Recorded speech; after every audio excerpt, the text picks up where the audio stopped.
Early in the 16th century, Germany was a multitude of principalities, and within these, the castles and estates of the impoverished knights who quarreled and fought and jealously guarded their traditional honor and independence. But new forces threatened these traditions. From above, new ideas of law and order and unified government by the emperor in Vienna. From below, the discontent that led to the peasants' revolt. This is the story of two of the knights who went different ways. It all started in the bitter winter of 1525, when an ambush was laid for the Bishop of Bamberg's general, Weislingen.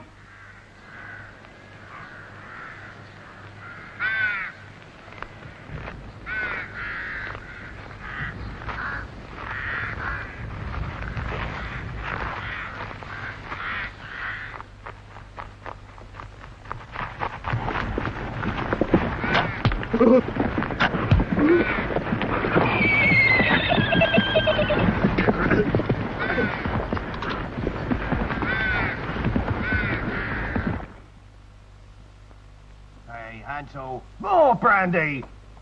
Would you call that Christianity? Fill it up! There you find yourself filled up, we'll all give a cheer. That do you? That'll do. Yeah.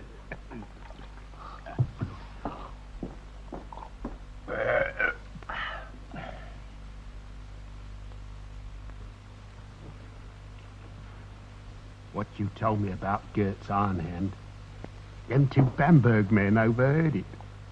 They didn't like it. Don't tell it again. Well, what are they doing here, any road? Weislingen's up at the castle having a word with your count.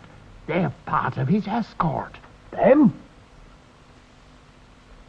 I thought they were the bishop's men. They are. So's Weislingen. He's got a whole troop from the bishop to protect him from an ambush. Ambush from Goethe. He'll have to be fair crafty if he wants to do that. He will. So tell it again. First I heard about Goethe's IRONHAND having more quarrels with the Bishop of Bamberg. Look, the bishop turns rough, so Goethe turns dirty. Swords out and highway fighting. He can't take that, can the bishop? So he runs to the emperor and he honours for an arbitration. Well, guess what? Judgment against Goethe. Yeah, well, of course it would be. Justice and nobility. Gotz von Berlichingen, I call a good man. Yeah, it's a nobleman. But a good man. Yes, he is. But listen at this. After your arbitration, after your bloody great bishop catches hold of one of IRONHAND's lads and claps him into Bamberg. No. No crime, no charge. Yeah. But your bloody great bishop... Hey, you. Are you talking about our bishop? We are sat at this table. Who put you up to talking about our bishop? We don't have to answer none of your questions. Look at them, guzzling their great fat goose in front of our fire. Do him, Keep it quiet, you bloody boy! I'll take it outside! This is my house, and it's a quiet house! Go on, get out!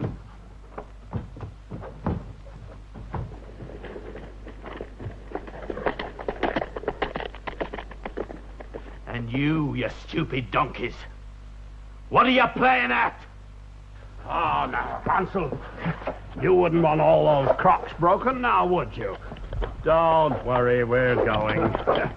Hey, what's the matter here? Hi, Peter. How are you, man? Oh. How's Goethe? Shh. No names. My lord, 3 glasses of brandy. 3? As I said, and quick.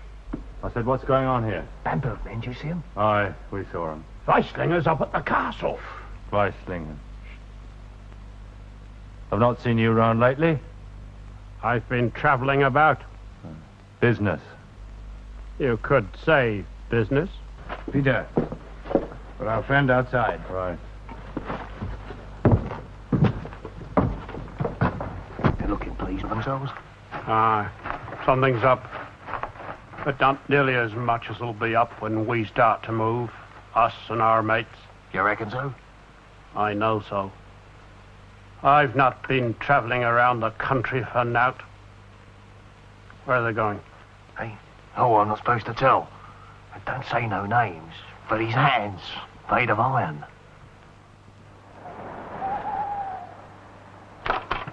Where are those incompetent scouts? I said I must have news by sunset. If they leave it any longer, all they'll come to tell me is that Weislingen's back in Bamberg and we've lost him yet again. No sleep, no. Walk up and down and so we keep awake. Jorg, keep this full and keep awake. There's not a prince in Germany can drive my helmet down. I stand up awake and stand by right of knighthood. Jorg! No bishop neither. Jorg, boy, where are you? Yes, sir. Ready. Where have you been, boy? Sleeping? Ah, what have you got there? Look, if you want to act in the Christmas play, go back to my castle and tell the minstrel to give you ribbons and bells. We've not come here for foolery. Just that I wanted to practice swinging the sword in the full gear. Wait a minute. Do you hear horses?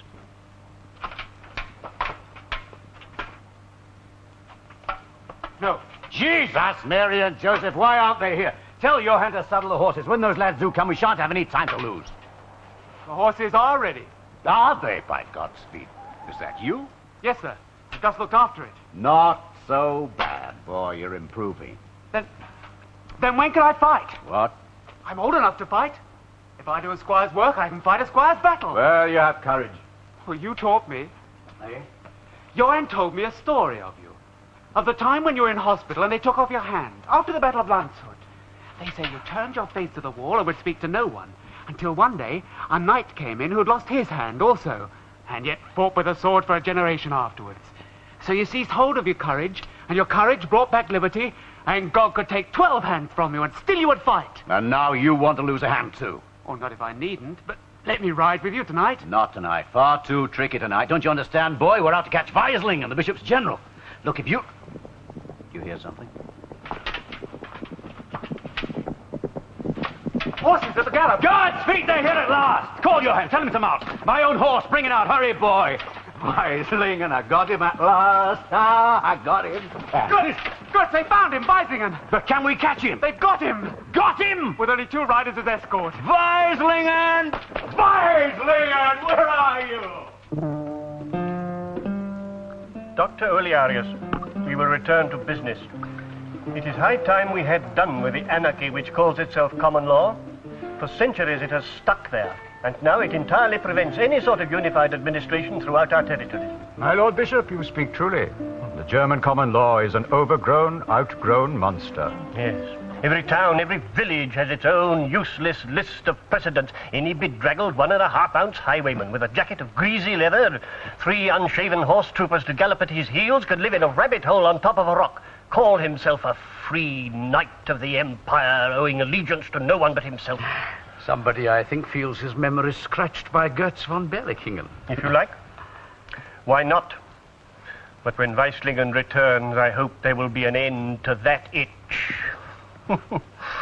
But there are others, you know. Oh, yes, what's that one with the wooden leg? What do they call him? Selbitz, and there's von Sickingen and many others. I forget their names for the moment, but they are all protected, these bandits, by generation after generation of legalized privilege. Dr. Olearius, you will prepare me a draft. The whole legal framework has got to be changed, and it's got to be changed quickly. But we have to be careful, do we not? How so? Why, you drive out one set of lawyers and you replace them with another. What happens in between? This is a period of transition, of course. Exactly. Your period of transition is a period of no law at all. It's good black puddings and the gulp of looted wine for IRONHAND Berlichingen and all his bully boys, or else. And it's happening. Did you know it was happening? Somebody who wants justice sets it up for himself. I'm going to make your flesh creep, Doctor. Secret courts in session in dark, secret cellars.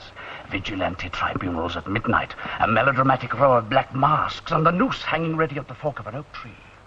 I have heard nothing about any of this. I have.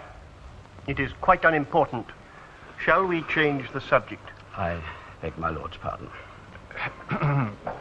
My Lord, have you any news of the projected expedition against the Turks? It is His Majesty's dearest wish that it should be put in hand without delay.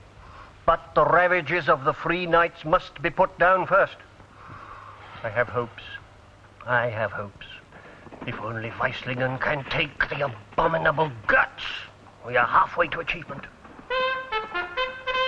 What's that? Who is it? one of Weislingen's men, my lord. Just ridden into the courtyard. Ah, go and fetch him in, Levi. Bring him in. He's been sent ahead with the dispatches. Gentlemen, to our good fortune. A toast to ourselves.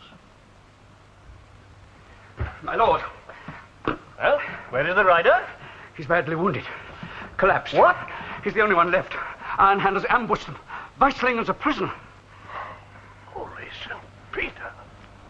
No. Yes, my lord. I'm sorry. I'm very sorry. Well, here we are. Bring him in.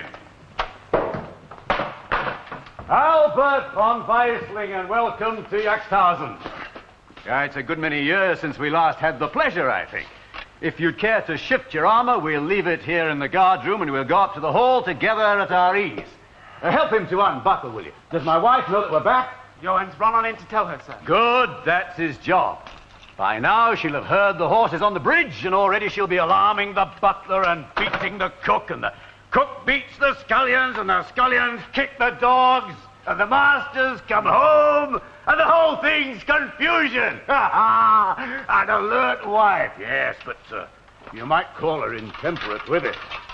Oh, go and find your saddlebags. See there's nothing missing. If there is, we'll make it good. It is not of importance. Oh, yes, it is, though. Now, have a drink. And be cheerful. Ah, it's a long, long time since we last drained a flagon together. What in God's name possessed you to sell yourself to the bishop? I have sold myself to nobody. I see no advantage in sentimental reminiscence. Those times are finished and done, Goetz. They belong to the past. Do they? I hope not, because if they do, the pleasure and strength of life is falling from us all. Do you remember when we lived as pages at the court of the Maigret? God's feet, Albert. They called us Castor and Pollux, the inseparable pugilists. Comradeship and brotherhood, that was our life. Do you never think even now of returning to it, Albert? Don't try and pretend it doesn't attract you. I know you better than that. Of course it attracts me. Freedom from responsibility, living in your own castle, owing